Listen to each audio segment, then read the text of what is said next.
मी Tejaswini L G माय रेसिपीमध्ये आपलं स्वागत आहे। आजची रेसिपी पोहा बनवतो आहे आपण। तर त्यासाठी लागणारं साहित्य, एक बाऊल आपण पोहे घेतलेले आहे, त्याला लागणारं ऑइल,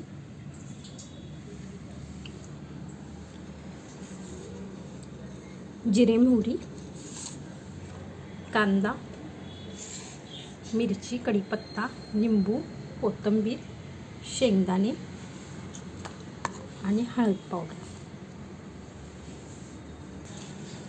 सर्वप्रथम एका पॉटमध्ये आपण कांदा घेतलेला आहे,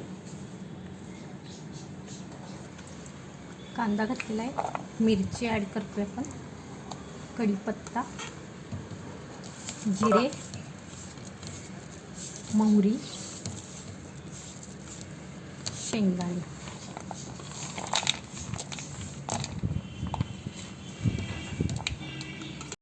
एक चमचा हळद, तीन टेबलस्पून ऑइल। हातमध्ये ठेवून दिलेला आहे। मोड सिलेक्ट करतोय मायक्रोवेव्ह 900 टेम्परेचर, टाइम सेट करतोय 3 मिनिट्स आणि स्टार्ट। टायमिंग होत आलेली आहे, एंडचा बजर झालेला आहे। अशा प्रकारे आपली फोडणी तयार झालेली आहे। भिजवलेले पोहे आपण ॲड करतोय यामध्ये। अर्धा चमचा साखर घालतोय आपण, अर्धा चमचा साखर,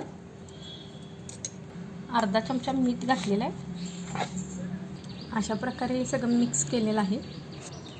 झाकण ठेवून आतमध्ये ठेवून दिलेलं आहे। मोड सिलेक्ट करतोय मायक्रोवेव्ह 900 टेम्परेचर आणि टाइम सेट करतोय 3 मिनिट आणि स्टार्ट। एंड बजर झालेला आहे। अशा प्रकारे आपले पोहे तयार आहेत। वरून कोथिंबीर, वरून लिंबूचा रस ॲड करतोय आपण।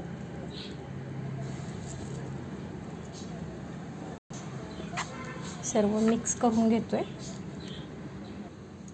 अशा प्रकारे आपले पोहे 6 मिनिटात फास्ट मायक्रोवेव्हमध्ये करू शकता। थँक्यू।